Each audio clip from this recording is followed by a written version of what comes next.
There's this concept we have in the West called freedom of speech, whereby your rights to say whatever you please are protected by the government. And I don't know about you, but I quite like my freedom of speech. I don't think we have freedom of Exactly, that's exactly what I was going to say. We don't have freedom of speech. Weirdly enough, this is an American concept. You know, the Americans, the First Amendment, the first, because it's the most important, say that the government will protect your right, or more, won't trample on your right to say whatever you want. So a government can't come around and say, like, no, you can't say that. And if you do say that, you're going to get fined, or you're off to jail or something. Like, that doesn't happen. But contrary to, for some reason, because America has that, it's a widespread belief that places like the UK or Sweden, our home countries, or the rest of Europe have this. And the reality is we don't. Which I think is bullshit, of course. Because I don't want to be told what is right and what is wrong and have my thoughts dictated to by the state. I want to be able to say whatever the hell I want. And I think the vast majority of people around the world and listening to this would probably agree. Well, who knows? Maybe if the government has the same political ideology as they do, then they might go, maybe that sounds good. But if they don't, then of course they're not going to. Bottom line is, however, we've had a lot of trouble in recent times whereby free speech I think it's being trampled on hard, because what people are doing is they're rebranding things that they don't want to hear as quote unquote hate speech, and then they're making the distinction saying, no, wait a minute. Yes, you have free speech, but you can't say hate speech, and hate speech is not protected under free speech, right? So originally, like the Soviets, actual hardcore communists, they didn't like freedom of speech at all, and communists in Western countries, they wanted to get rid of freedom of speech. But that's a hard sell, right? Getting rid of a freedom. You can't go to someone and say, hey, do you mind if we take away your freedom of speech? That just doesn't go down well, right? That's just not nice. So instead, and they've geniusly evolved, what they're trying to do now is, as I said, they're taking a list of ideas and thoughts that they don't like, and they're saying that is wrong, that's hate speech. You can't say that, it's wrong. And that term hate speech is genius, because it implies hate is very strong. It's not something that you want to hear. It's not nice, right? But in reality, a lot of the things that are classified under hate speech is bullshit. You know, it's not hate speech. It's just things that the mainstream, the establishment, doesn't want heard. And what's happened in countries which we don't have a First Amendment right, like in America, where we have no freedom of speech, like the UK. The UK has been hit hard by this. Is these lunatic politicians have implemented these hate speech laws, which basically say that we don't have freedom of speech anymore, and they're gerrymandered. Is the best way to put it. It's like they apply to certain groups of people, but not others. There's no clear distinction on what classifies as quote unquote hate speech, and I say quote unquote because I don't think it exists. It's all up in the air. It's all a bunch of bullshit. I mean, we had a story over here of a lady. I can't remember. She was young, like 18, must have been something like that, and their friend died in Liverpool, and on their Facebook memorial page, right, they posted rap lyrics, and you know rap is, you know, it's not exactly politically correct to say the least, right? Because it was their favourite song, the person who died, something like that. They got a visit from the police the next day saying that they'd been posting rude and racist words on the internet, and it's like, are you fucking stupid? It's a rap lyric. No, it's true. This is a true story, and they said, are you stupid? This is a rap lyric. She must have done something else as well. No, they weren't aware that it was song lyrics. So imagine that. Can't just a Google search, show that is, a rap lyric? You think the British police are intelligent these days? Yeah, No, they're not. This is another thing as well, because this is a wider problem, right? Laws like this, the police have to enforce them, right? Because that's their job. The police don't make the law, they enforce it. The problem is, if the law is corrupt, as it is in this case, and tyrannical, and totalitarian, as it is in this case, people will naturally start to hate the police, because they're the ones who have to enforce this bullshit. It is the reality of the situation. It is these scrawny politicians in London and wherever wherever else in the world, like if you're in the United States, the Democrats are the ones who support this. It is these scrawny politicians who are the one who are writing these bills and writing this bullshit. But it's not them who face the wrath of the public. It's the police. So, despite me insulting the police there, the reality is it's not really up to them. But this has led in the UK to loads of problems. There's a lot of police in the UK who left the police force, and they desperately want new recruits to join them. There's not enough people in the British police force, because who the fuck wants to be one? I had a friend of mine who wanted to join the police, and I remember when we used to talk about what do you want to do, and he was dead set. I want to join the police. I want to join the force. He really respected the police, and that's another thing. We all respected the police growing up. It's like you it's just something you did. They kept you safe. They kept your streets safe. That's what you're led to believe. But ever since all this bullshit, he doesn't want to join them anymore. He can't stand them. He despises the police, and I despise the police, and a lot of other people do. And especially those in Britain of a working class background. But it's not like in America, where it's like a fuck the police sort of bullshit. Because of police brutality or whatever. It's not like that. Over here, it's because of the fact they're viewed more as political agents of a corrupt state rather than people who protect you. And I think I mentioned it yesterday. I don't know I don't know where, but I mentioned I have a family member of mine who's been robbed multiple times, and they don't turn up. Serious crimes, they will not turn up. If you've been robbed, especially robberies, they will not turn up. But if anyone's done hate speech, which doesn't even exist as far as I'm concerned, or any bullshit like that, they'll send 5 cars to your house. They'll go crazy. They'll put in so much effort. Like, the entire station will be crazy. Seriously, you'll be like most wanted or something like that. You'll get, it's true. It's like Grand Theft Auto. In Grand Theft Auto, when you get the stars, you got like 5 stars or 6 stars or whatever, and 6 star, like 1 star, you might get 1 police car after you, but if you're on 6 stars, you get like the SWAT teams and the attack helicopters and all this, right? It's like 5-star max. Well, I don't know, whatever it is, right? If you get robbed, whoever did the robbery's got a 1-star rating. They'll forget about it in 5 minutes. If you say something racist on Facebook, 6 stars, they're all around you. It's crazy. It is. This country is a lunatic asylum. But again, I get the police are just enforcing it, but I think it takes a very special type of person to be in the police force right now when the laws are this bad, to be frank with you. Like, I know my friend who's the biggest sellout on the planet, to be frank, even he was like, this is too much for me. I would never. You couldn't. You could offer me £1 million a year and I wouldn't be in the police force. No way am I going around arresting people, friends and family of mine, who or people around me in general, for things that aren't even their fault, but posting rap lyrics. Obviously, no one likes people who go around being rude to people and or just being a general arsehole, right? No one likes that. It's not like I'm sat here going, no, I want to be an arsehole to people. No one likes this stuff. But it isn't the government's responsibility, like some sort of nanny police state, to determine who can and can't say something. That's ridiculous. I wonder something. I've seen many videos and stuff and heard a lot of stories of women who have been stalked, and they've got messages from men saying like, oh, they're gonna rape them, they know where they live, they send them pictures, threatening messages, a bunch of stuff like that. And then they go to the police and they say, oh, there's nothing we can do unless they do something to like physically harm them. And then they arrest an 18-year-old for rap lyrics. Yeah, I know, seriously. But here's the thing.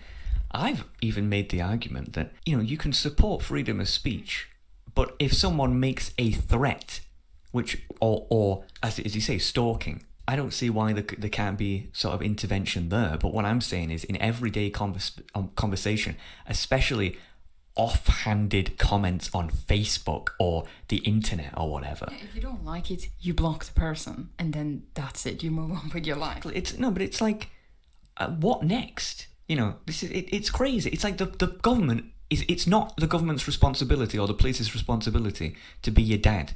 Yeah, but right? That's the scary part. It starts with this, and then they are gonna, forbid you from doing other things, and then somebody's gonna be offended about something else, and then you can't do that. And I mean, there's so many different people, and people get offended for the most ridiculous things. So eventually, we're not gonna be able to say anything. Yeah, but what annoys me the most is how it's only certain people who these hate speech laws apply to, right?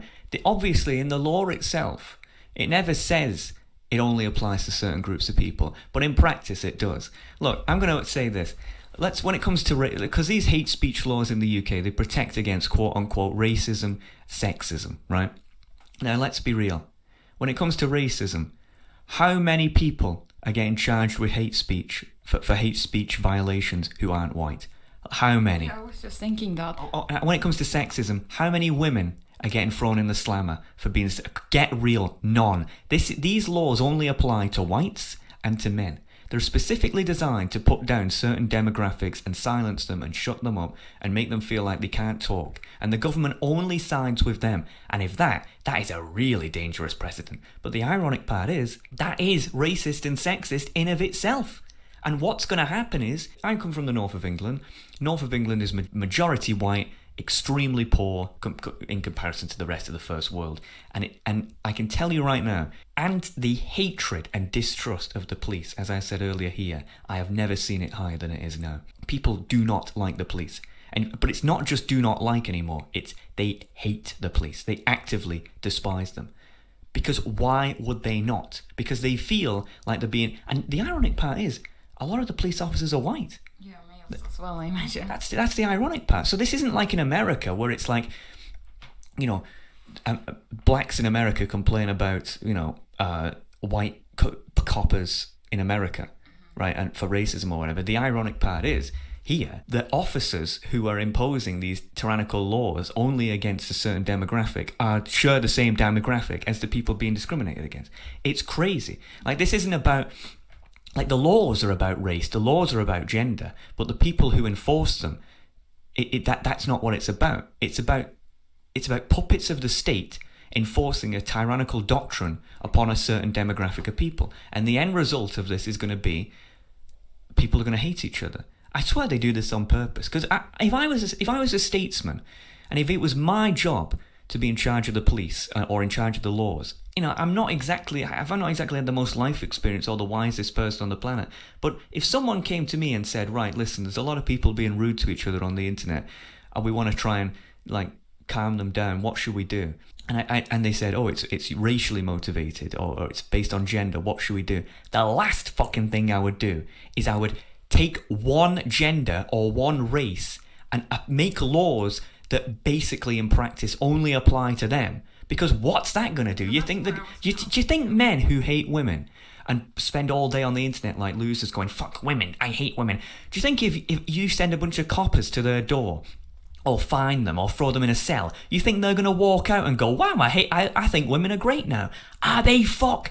They're going to hate them more, and the story's going to spread around, and even more men are then going to hate ladies, and vice versa, in juxtaposition there in terms of the race. It's the same thing. These things don't work. I swear. I understand that we have the most incompetent government on the planet and the most incompetent bourgeoisie political elite in human history right now. But I swear they do this on purpose. Because these laws are so stupid and clearly don't work. A fucking year one political university student could figure this out. They clearly are going to backfire, clearly don't work. I swear they do this to split people up and make people hate each other. So what you're saying is, let's say there was a black female and she was posting on Facebook that she wished all white people would die, and she hated white people and she wished, you know, somebody would just do something about it. What would happen to her? Would nothing happen? Nothing would happen. In fact, there's been many... I mean, that's worse than rap lyrics, obviously. Of course it is. Look, you could go on Twitter. Twitter's a hotbed of this shit, or Reddit. Like, these websites that proclaim to be neutral but have a blatant bias to you know, the left wing.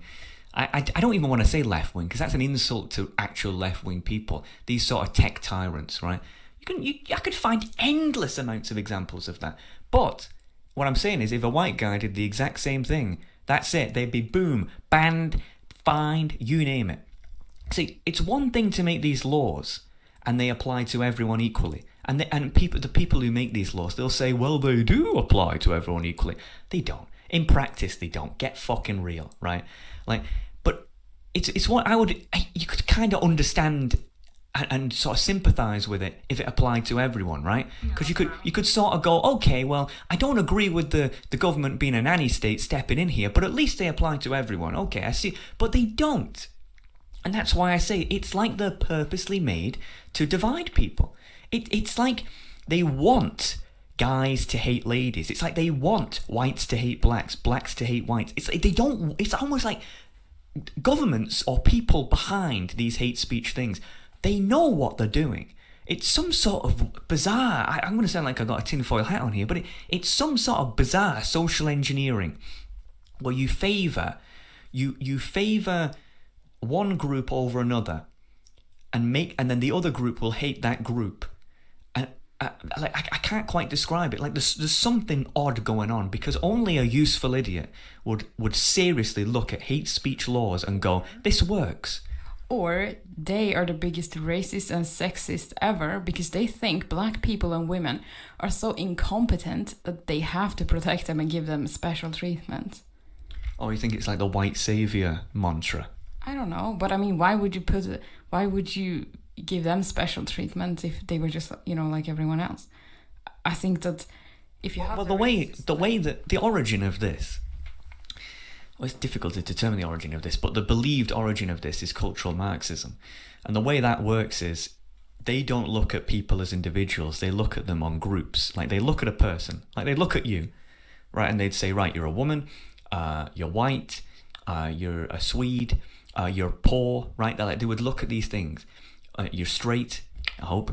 And they would look at these things, and then they would categorize you in those groups. They wouldn't look at you as an individual and go, oh, I like dogs, or whatever. Like they wouldn't look at you like that. They don't care about your dreams or your opinions or your thoughts. They categorize you as what you are.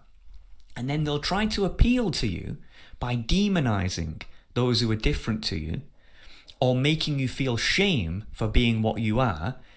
So, like, for example, you're a lady, right?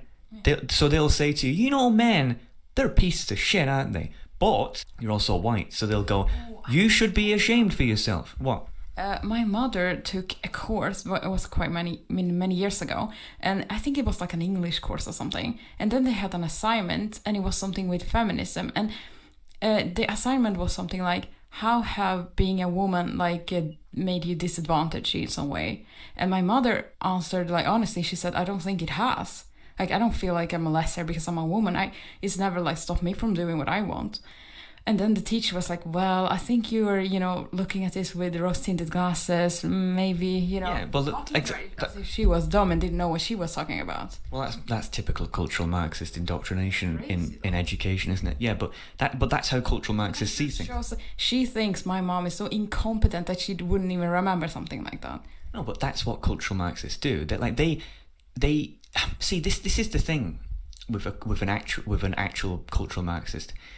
They view the world as a constant struggle between forces, and there's one force that is in power and needs to be put down because they're obsessed with equality. And if there's one force that's in power, there must be one force that's been oppressed. So it's oppressors and the oppressed, and they view it as a constant battle of equality. And so in their mind, whites have more rights than blacks, and this is factually not true. It's factually not true. In America, because if you're a nation and you get good grades, if a black person gets lesser grades than you, he still have a better chance at getting into a prestigious university than what you do.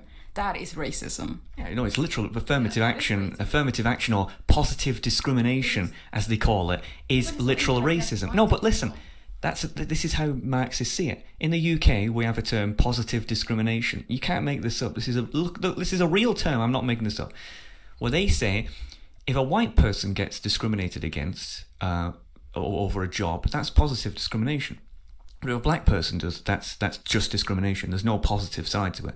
In reality, all discrimination's negative, right? But that's the way a cultural Marxist sees things, because they think, okay, whites are the oppressors. Therefore, if we put down whites, then that's good. That's how they lack the IQ to understand. But you're a racist by saying that, because they view the world in groups. They don't view it as an individual. They don't view me as a guy, like just an individual person. And if I got discriminated against, that's bad because I got discriminated against. No, they view you as, oh, you're white and you're a guy, therefore it's fine. Right? It's a very perverted way to look at the world. It's a very wrong way to look at the world. But that's what these people believe. But I honestly think the real architects of this, like, forget the brainwashed university students and the brainless, like, smooth brains who believe in this crap, because they're just useful idiots. But the real architects of this ideology, I reckon they know what they're doing. And it's not about justice or equality. It's about dividing people into groups, divide and conquer. It's the oldest tactic in the book. You divide people into groups, and while they're all fighting amongst themselves, you conquer them all.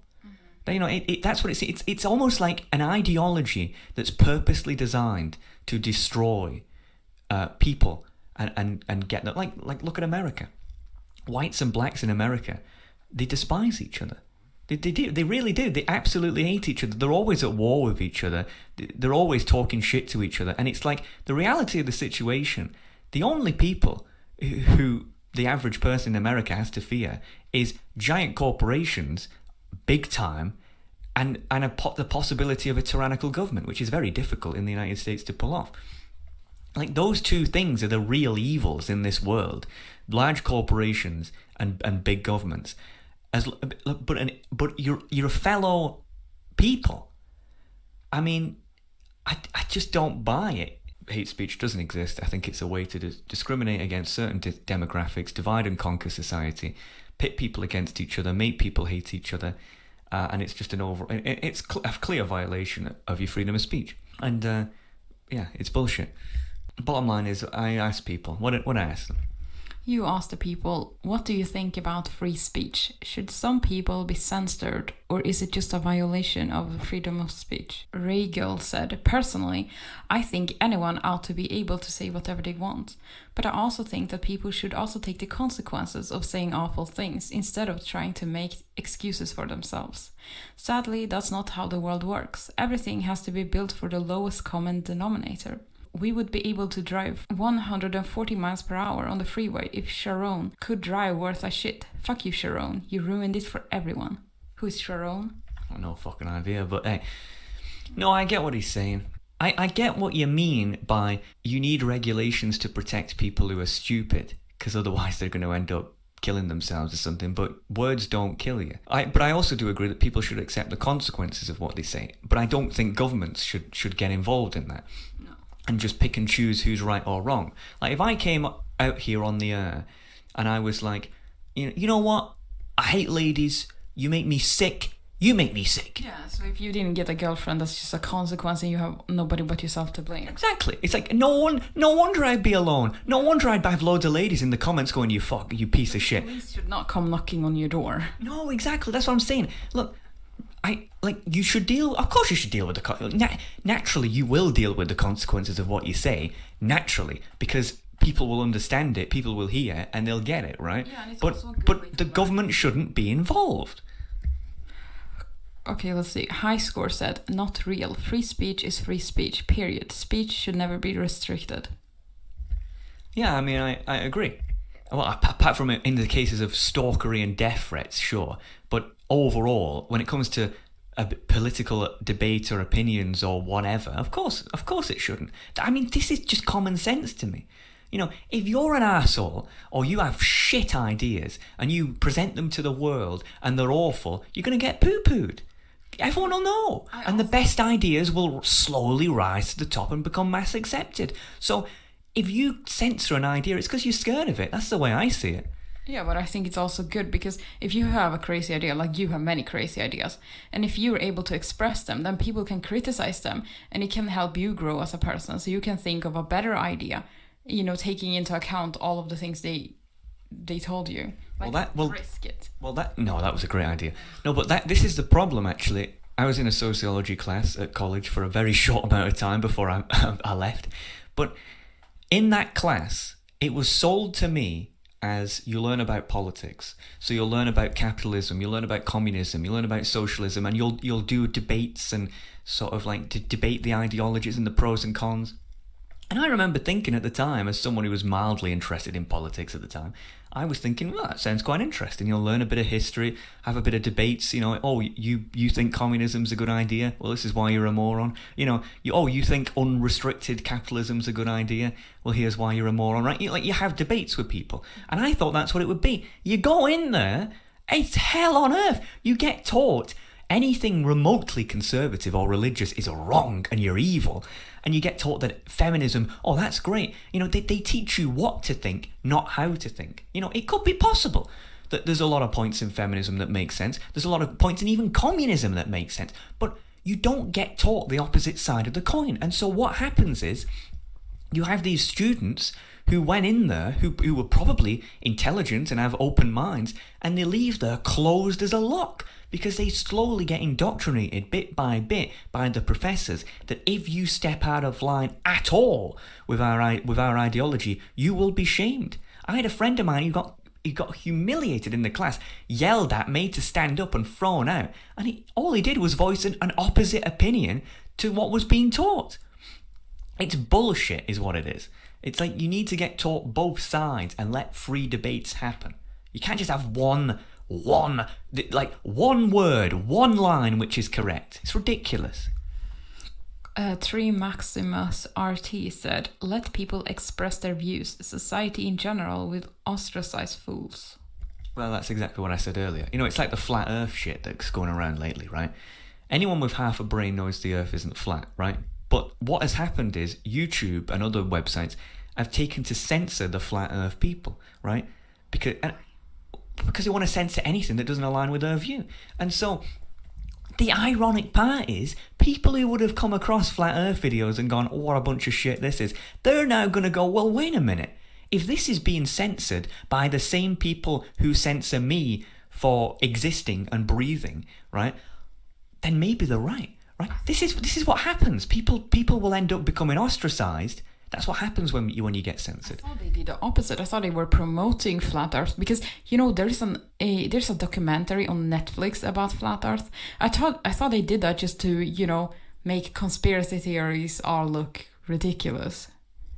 Yeah, well, they did, but people who seriously believe in it and are charismatic, they get taken off. Yeah, but they don't really believe in it though. They have like an agenda. Because I can go outside right now and prove that the Earth is not flat. I'm not getting in a debate about flat Earth. The point, what I'm saying is, people get censored left, right, and centre. It's not good. Bad ideas, present them, they'll get shot down. You run over my pudding said, it depends on if they're using a privately owned platform or not. In general, I think hate speech should be censored. It does zero good and benefits no one, and censorship of it creates the idea that it's taboo, which it should be more known as. Reddit, for example. The owners of Reddit should not have to be forced to keep hate speech on their own website because of violation of free speech. It's their website. They should be able to decide what goes on and what stays on. Everyone should be able to make rules of their own private property. If you take that away just because you want to be free to call black people the N-word, then you would be making everyone's platform publicly owned, which is communism. Right, so I've heard this argument a million times and I don't buy it. And I don't buy it for this reason. As I've said it many times before, if you get kicked out of a supermarket because they don't like what you say, there's many others. Oh, Tesco doesn't want me anymore, I'll go to Marks and Spencer's, right? You get kicked out of McDonald's, you can go to KFC, right? It doesn't matter, but social media is a whole other story because they're monopolies. There is no alternative to Facebook. The closest thing's MySpace, and that's basically dead, right? What about YouTube? BitChute's the closest competitor, and I've been using that for the last week, and I can tell you right now, it's nowhere near close to a competitor. It's impressive for what it is, but it's nowhere near close of a competitor. What else is there? Twitter? The competitor was Gab, and what happened there? They got financially strangled, so they couldn't use PayPal, they couldn't use credit cards anymore. They got absolutely strangled. So if you try and make a competitor to the big tech websites, as alt tech has tried to do, they shut you down. And no, I don't buy the fact that a website like Reddit, for example, is private. Yes, of course, it's owned by a private company, but let's face it, the vast majority of the users and the people who post are not Reddit employees. And by the vast majority, I mean 99.99%. I honestly think that if I think these businesses should be broken up, to be completely honest with you. I think if any other company that has a monopoly gets broken up, but for some reason technology companies are immune to this. I've never understood why. I think they should be broken up in two, and one of them should censor as they do now, and the other one shouldn't. And what will end up happening is the one that censors dies off or becomes some weird hive mind that no one wants to use because everyone gets banned every 5 minutes, and the one that's free will flourish. Then that'll become a monopoly. Then that has to be broken up. So it's a real headache to think of. Or an even simpler solution could be if you choose to be a social media website, and so you're not responsible for the stuff that's posted on the site. So if some, like for example, with newspapers, if they slander someone, they can get sued by the person they slandered. If some twat on Reddit posts slander about someone, Reddit can't get sued for that because it's not them who posted it. It's a user of their site. Well, if you have those protections, why not just make it so you have to have freedom of speech outright in order to have those protections? If Reddit picks and chooses what they don't want on their site from their users, aren't they a publisher? So if someone, let's say there's an arsehole, right, and he makes a post on Reddit about how he hates black people, right? And Reddit removed that, right? They don't want that on their website anymore. Or there's a guy that or a lady, let's just say a lady who makes a post on how they hate men. Reddit removes that. That'd never happen. But let's say they did. And they removed that, right? Aren't they then a publisher? So then if someone else posts slander about someone, like calling someone a rapist or something like that, and Reddit doesn't remove that, does that mean Reddit agrees with that? Because they removed the other posts because they disagreed with it, right? Well, what about the slander one? Does that mean they agree? Should they then be responsible for being sued? You know what I mean? I don't think social media websites should be allowed, actually. Despite being private companies, I don't think they should be allowed to pick and choose what they can and can't have on their website.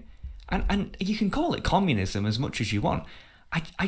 It just doesn't make sense. You cannot be immune from the law in terms of slander and a bunch of other stuff, or death threats or bomb threats or something like that if they're posted on the website. You can't be immune from them and then still have the right to pick and choose what you can and can't have. That to me is bullshit. I don't buy this whole private businesses can do what they want argument. If you think, we all agree pretty much that the government shouldn't have tyrannical control over what we can and can't say. That is literally the Soviet Union and Nazi Germany, right? Pretty much everyone agrees with that. And yet, when it comes to billion-dollar corporations, if fucking Mark Zuckerberg wants to decide what you can and can't say, oh, well, that's fine. It's Mark Zuckerberg's website. Fuck you. Big governments are arseholes. But guess what? Large corporations are equally arseholes. I never thought I'd live in a world where people who, I don't know anything about this guy, so I don't know his political beliefs, but I find that a lot of left-wing people who, they always bitch about Amazon doesn't pay their taxes, and I agree with them, but the same people will lick the crusty arseholes of these same giant corporations as long as they censor who they don't like. But what they don't understand is one day they might censor you. Right? Well, that's what I mean. It's so dangerous with hate speech because, what is hate speech and what isn't hate speech? And it will just grow and grow if you implement it. Because, you'll just find more things that you think is offensive or whatever. Eventually, you won't be able to say anything. And you'll just be like North Korea. Yeah, it's awful. No one wants to go on. Look, obviously, I'm a white guy. If I go on a website and I see an anti-white thread or a bunch of people saying I hate white people or whatever, that pisses me off. And if I see I imagine some black guy, if they see a thread that says they hate blacks, or ladies see threads, they say they hate ladies, it probably annoys me as much as a thread that says that they hate men, right? No one wants to see this shit, and it's annoying as fuck. And no one likes it, but I can tell you right now, I don't want Boris Johnson or Trump to start saying, hey, don't say that. Don't say that, right? I don't want that. No, even if it protects me, even if I'd be happier if I never saw these posts, I don't like it. Because the reality is I have faith in humanity, that the average woman doesn't hate men, the average man doesn't hate women, the average white person doesn't hate blacks, and the average blacks don't hate whites. I have faith in humanity that this is not the case. But the reality of the situation is, if these people keep censoring people left, right, and centre. I don't know if that will be the case. It just causes a lot of division. Is there any more? Yes. Panic Attack City 91 said, everyone has their own freedom to say and do whatever the hell they want. Does that mean they should? No, of course not. And yes, people should be punished for hate speech 100%. If you're 100% for freedom of speech without consequences, I would also expect you to allow your child to say whatever they like to whoever they like, no matter how disrespectful, because that would be their freedom of speech. You already do that. What do you mean? Say whatever you want to your parents. Yeah, well, look, hang on a minute. There's one thing from comparing the government to a parent, right? Parents, like, if I had a son and he was going around yelling at people in the street saying, like I don't know, calling them an idiot or something. That just means you're a terrible parent. But I'm not going to say, hey, well, son, that's your freedom of speech. Well, technically true. But I'm going to say, hey, maybe you shouldn't go around insulting people that you... I'm not going to say... Like, you know, that's just teaching people right or wrong. You get taught, you know, social conditioning from your parents. You get taught basic morals and how you should act around people from your parents. Otherwise, we'd all be barbarians. I don't equate that to the government putting people in jail and fining people. You know, like, I just think it's ridiculous. It's like, how can someone make that comparison? They're talking about different types of punishments. People should be punished for saying weird things. I mean, they are punished by other people don't want to interact with them. Maybe they don't get that job because they've been, you know, an idiot. But I don't think it's the government's job to punish anyone. Like, you will get socially punished. I mean, like if you went around saying you hate women and all women are whores or something, you will be punished because no woman will talk to you. You will never get a girlfriend. You'll be alone all your life. That is punishment, like that type of punishment I'm talking.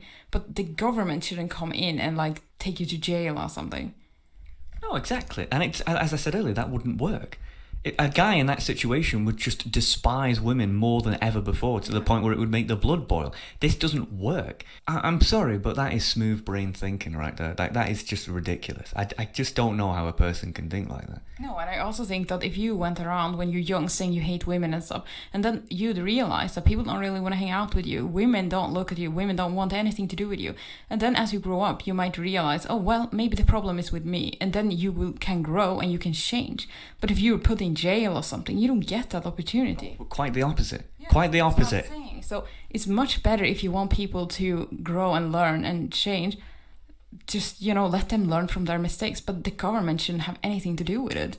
It's kind of like how this is a quote that a lot of conservative people use, where they say whenever the government does something, they do it poorly, and I believe that, because the government is this massive bureaucratic entity that is. You ever tried to get anything from the government, like a document or some information? It is a pain in the ass. They've got about 500 million different institutions. The people who work there at the lower level don't really want to be there. They're like chewing gum over the phone line. They're awful. The government, and this isn't just British government. This is every government. They're all fucking useless, but arseholes, right? It's like you want to put these guys in charge of what you can and can't say. Have you ever seen a government-ran healthcare service? It's fucking dog shit. You ever seen a government-ran... Look, over here, they struggle to take the bins out. Our trash doesn't even get collected for weeks. In Birmingham, a city in England, they didn't get their bins collected for 7 weeks. And there was fucking disease. Yeah. Because they weren't taking out the bins. You want to put these inept fuckers in charge of what you can and can't say. The philosophists among us will say, well, hang on a minute. If you say that corporations must have freedom of speech policies, isn't the government dictating speech there? And I say, no, they're dictating the opposite of speech. You know, they're not getting... They're saying hands off. But that's the neckbeard take. They always use that in return. Listen, the reality of the situation is there's no more responses, right? Yeah, there's one. Oh well, we'll go on then. Read that one. Jacaranda Beer said, anything that incites violence isn't covered by freedom of speech. This includes many aspects of hate speech. As for how I feel about it, I tend not to care for it.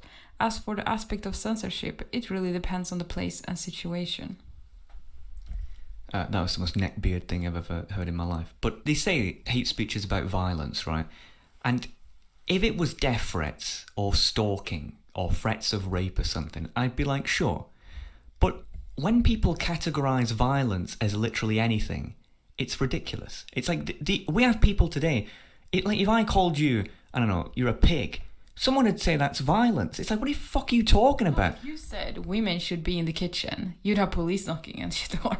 They'd say that's violence. It's like, what are you talking about? That's violence. Violence is if, I don't know, someone beat the shit out of you or something. But people will use the term violence, which when you think of violence, it's not sunshine and rainbows and puppies. It's blood. It's like fists. It's like violence. But they will use that word and equate it with something innocent to try to justify it. It's bullshit. It's baloney. And the bottom line is, this is the conclusion. Anyone who supports these ridiculous laws, you're only shooting yourself in the future.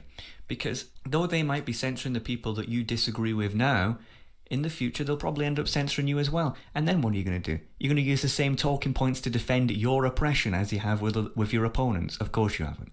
I love that quote where they say, like, I disagree with you, but they'd fight for your right to say your opinion or whatever like that.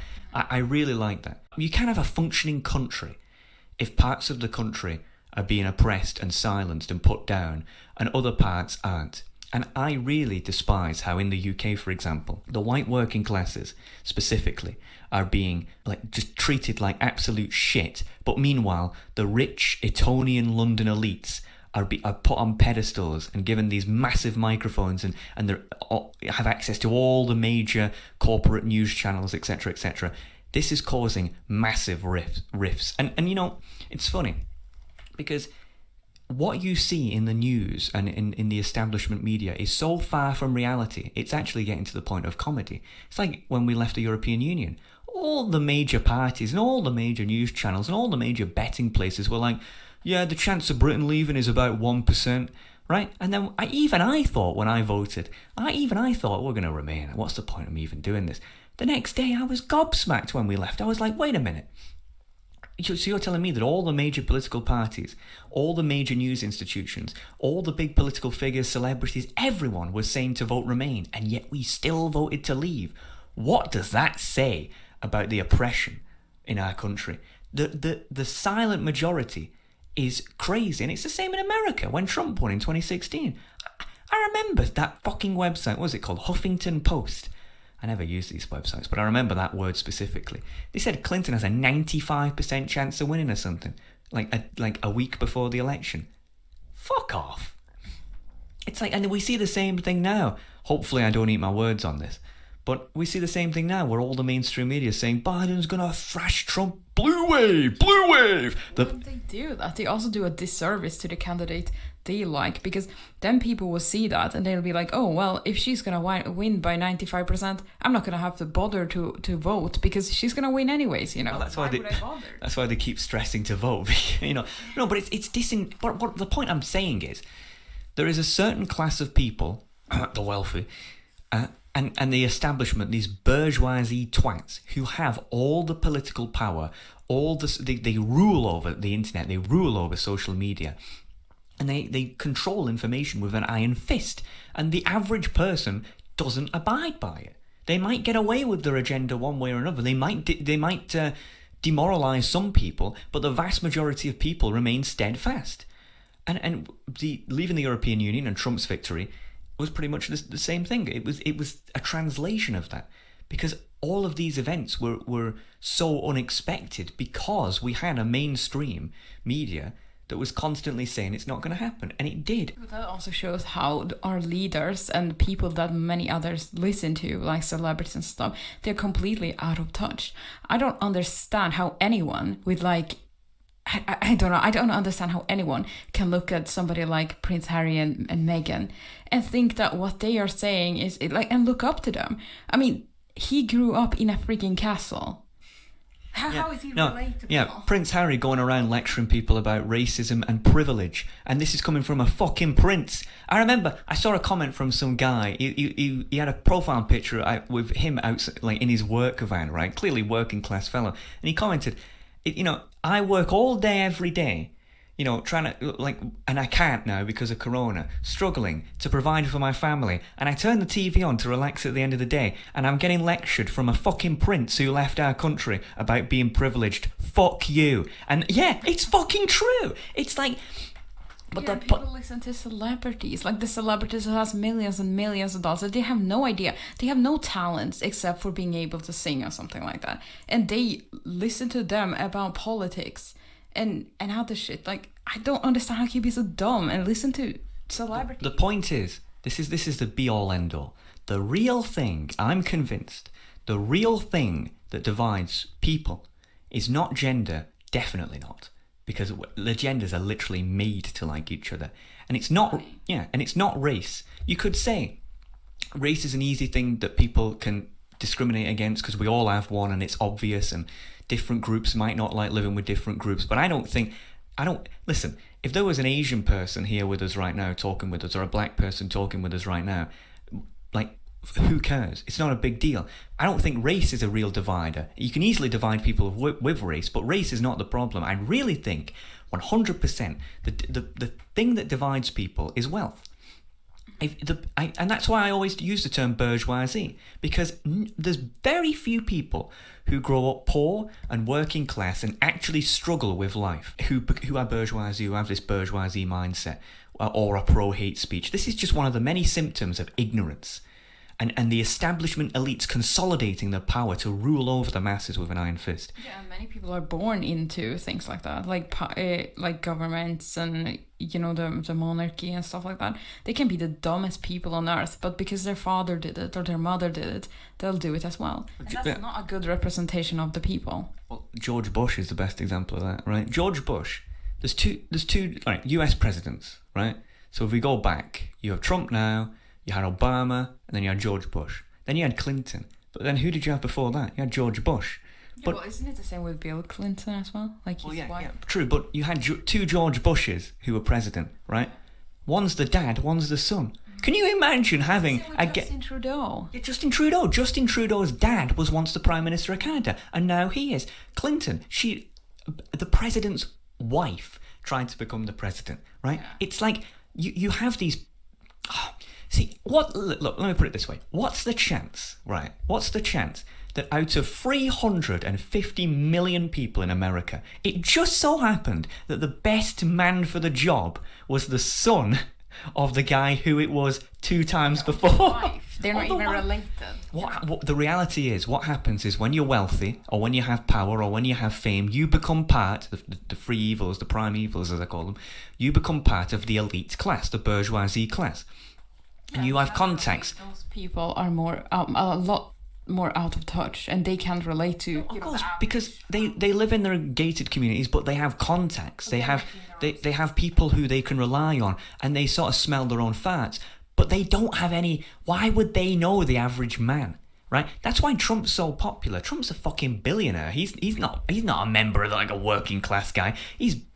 On paper he looks bourgeoisie to the extreme. Guy's got planes. He's had TV shows. You know, he's got a wife who's like years younger than him, who looks like a model in comparison to him. Like, on paper, Trump's the biggest bourgeoisie on the planet. But he relates to the working class people. He understands their concerns. And sure, you could say it's all an act, he's just using you or whatever. But he employs them. Yeah. The bottom line is, he seems in touch with what the people want. And it's very rare for someone who is a billionaire to be that in tune with the average person. And that is the ultimate reason why I respect Trump. But the bottom line is, how many times have I said bottom line is? There's many bottom lines. Biggest bottom line is, anyone who is pro hate speech, you are either a useful idiot for the establishment, or you are the establishment. It is in no one's best interest. This is going to be a disaster, and this is one of those things. You know, when we look back on the 20th century, like World War I, World War II, and we research what life was like back then, well, people are going to do that in the 22nd century for us, and they're going to look back on these times and go, wow, these were the dumbest fuckers on the planet. Who thought that would work? Like, useful idiots. Wake up! They're not useful anymore. No, they're not useful anymore. Wake the fuck up, people. Seriously.